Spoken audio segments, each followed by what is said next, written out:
Friends, welcome to my channel. आज हम यहाँ पे बनाने वाले हैं गेहूं के आटे का बहुत ही चटपटा और बिल्कुल ही न्यू नाश्ता, जो बहुत ही ज़्यादा यम्मी होने वाला है। तो आप वीडियो को अंत तक ज़रूर देखें। इसको बनाने के लिए ये देखिए, आपने जितनी क्वांटिटी में जो बनाना है उसके अकॉर्डिंग आटा ले लें। मैं यहाँ पे एस्टिमेटली 6 पीसीज बना रही हूँ। तो मैंने जैसे 1 कटोरी से 1.5 कटोरी तक आटा लिया हुआ है, तो आप इतना लेके बना सकते हैं। तो मैंने ये देखिए आटा ले लिया है। तो ये देखिए, मैंने गेहूं का आटा ही ले रही हूँ। ये देख लीजिए, आप ध्यान से देख लें कि आपने मैदा या मैं सूजी का प्रयोग बिल्कुल भी नहीं कर रही हूँ। ये सिंपल आटा जो हम रोटी बनाते हैं उसी का ले रही हूँ। उसको फिर हमने अच्छी तरह से गूंद लेना है। गूंदने की रेसिपी भी मैंने अपने चैनल पर शेयर की हुई है। अगर आप चाहें तो वहाँ से मैं इनका लिंक अपनी डिस्क्रिप्शन में दे दूँगी। वहाँ से आप आटा गूंदना भी बहुत ईजी तरीके से सीख सकते हैं। और आटा आपने ये देखिए इस तरह से अच्छी तरह से मुलायम गूंदना है। और इसको आपने ये बात याद रखनी है कि बिल्कुल ही जैसे रोटी बनाते हैं ना, वैसा ही आटा होना चाहिए, ना सख्त ना ज़्यादा नरम, बिल्कुल नॉर्मल रोटी की तरह हमारा ये देखिए इस तरह से होना चाहिए। ये देखिए इस तरह से हमारा आटा होना चाहिए। आटे में किसी भी तरह का कोई जैसे हमारे लम्स वगैरह या बड़े बड़े जो हो जाते हैं ना, सिकरी वगैरह, तो इस तरह का कुछ भी नहीं होना चाहिए। बिल्कुल मुलायम हमारा आटा होना चाहिए, क्योंकि रेसिपी उतनी ही अच्छी बनेगी जितना बढ़िया हमारा आटा गूंदा होगा।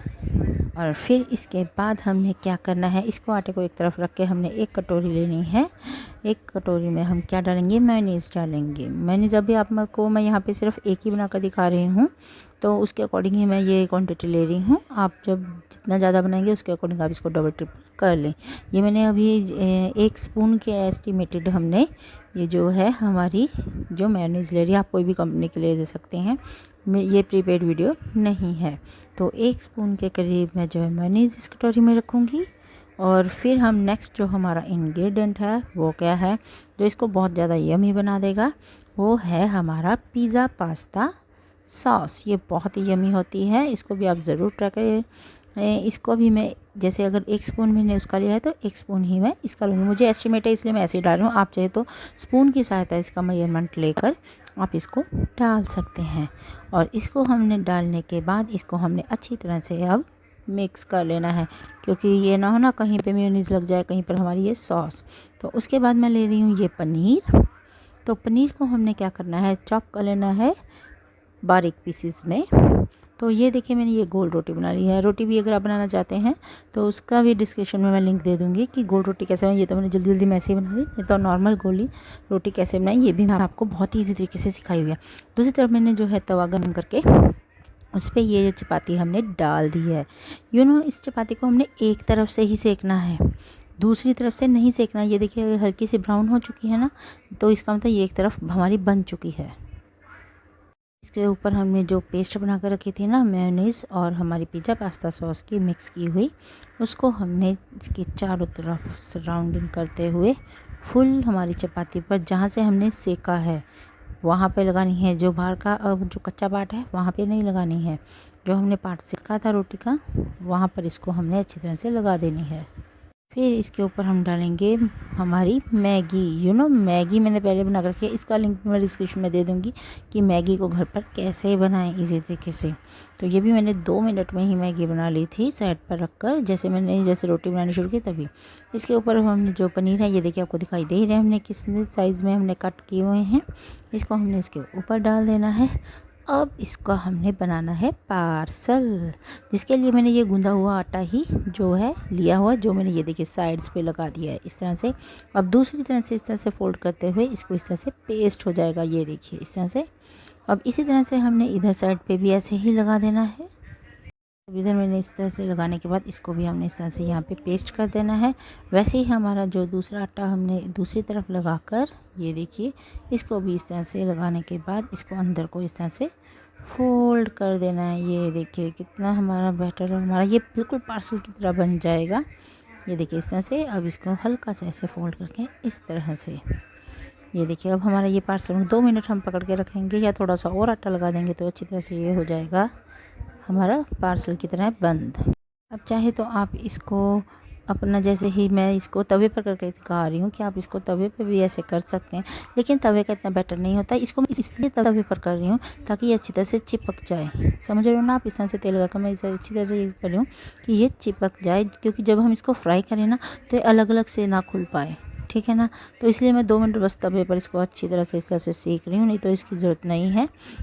हम तवे पर नहीं कर रहे हैं। तवे पर मैं क्यों नहीं कर रही हूँ इसका भी मैं रीज़न आपको आगे दिखाती हूँ कि मैं तब क्यों नहीं करी। अगर हम तवे पर इसको करते हैं तो इसका क्या बनेगा ये भी मैं आपको दिखाऊंगी। फुल जो तवे पर बनाकर ये मैं बना रही हूँ ना, तो इसको मैंने वैसे इस तरह से सेक लिया है। इसको इसके बाद हम कढ़ाई में डालेंगे।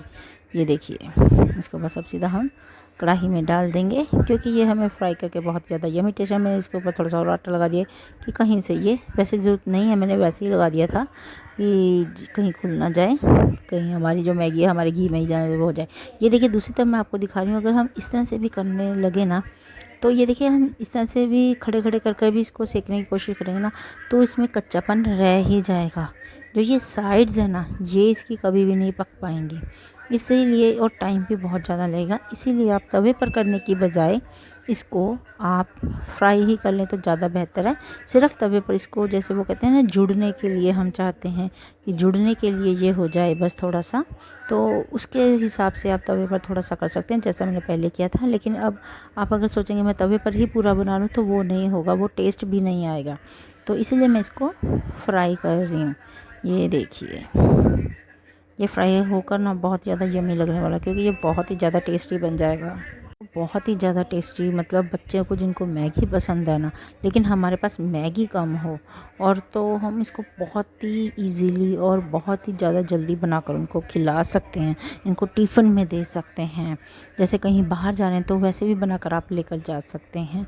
ये बहुत ही ज़्यादा यम्मी लगता है और बच्चे भी इसको खुश होकर मांग मांग कर ही खाते हैं। तो ये देखिए, ये अब अच्छी तरह से ये फ्राई हो रहा है हमारा। ये देखिए पार्सल हमारा बिल्कुल अच्छी तरह से फ्राई, ये देखिए हमारा जो है पार्सल है ये अच्छी तरह से फ्राई हो रहा है। और इसका कलर भी, ये देखिए, जो हमारे तवे पर आप देख रहे हैं कितना कच्चापन सा लग रहा था, ये अब सारा अच्छी तरह से ये पक चुका है और ये बहुत ही ज़्यादा क्रिस्पी बन चुका है। देखने में जितना यम्मी है, खाने में उससे कहीं गुना ज़्यादा यम्मी है। आप इस रेसिपी को मेरी ज़रूर ट्राई करें और मुझे भी कमेंट बॉक्स में ज़रूर बताएं कि आपको ये मेरी रेसिपी कैसी लगी। अब इसको हम सर्विंग प्लेट में डाल रहे हैं। ये देखिए, ये देखिए हमारे जो है रेसिपी बनकर तैयार हो चुके हैं। तो चलिए इसको अब हम देखते हैं कि ये कैसी दिख रही है। इसको अब हम, ये देखिए बिल्कुल यम्मी पार्सल बन चुका है। अब हम इसको, ये देखिए बिल्कुल साइड्स पे भी आपके देखिए ना समोसे की तरह बिल्कुल क्रिस्पी हो चुका है, बिल्कुल भी कच्चापन इसमें नहीं रहा है। तो इसको हम, ये देखिए इस तरह से करके देख रहे हैं, तो ये देखिए बहुत ही ज़्यादा कुरकुरा बन चुका है। तो इसको अब हम क्या करेंगे, अब इसको हम बीच में से कट करेंगे। तो भी देखना चाहिए ना कटिंग के बाद ये बीच में से स्टफिंग कैसी लग रही है। तो ये देखिए मैंने कट कर दिया। ये देखिए स्टफिंग कितनी अच्छी आई है इसकी चीज़ के साथ, और ये मैगी भी बहुत यमी है। तो इसको मैं उसी में थोड़ी सी और जो है टमाटो केचप डाल दी है। हमारी जो मेयोनीज़ और जो हमारा था ना सिस्टम हमने तैयार की हुई थी, उसी में मैंने केचप डालकर मिक्स किया। और तो ये बहुत यमी रेसिपी हमारी तैयार हो चुकी है। तो आपको ये मेरी रेसिपी कैसी लगी आप मुझे कमेंट बॉक्स में ज़रूर बताएं। मेरी वीडियो को लाइक करें, शेयर करें और मेरे चैनल को सब्सक्राइब करें। Thank you.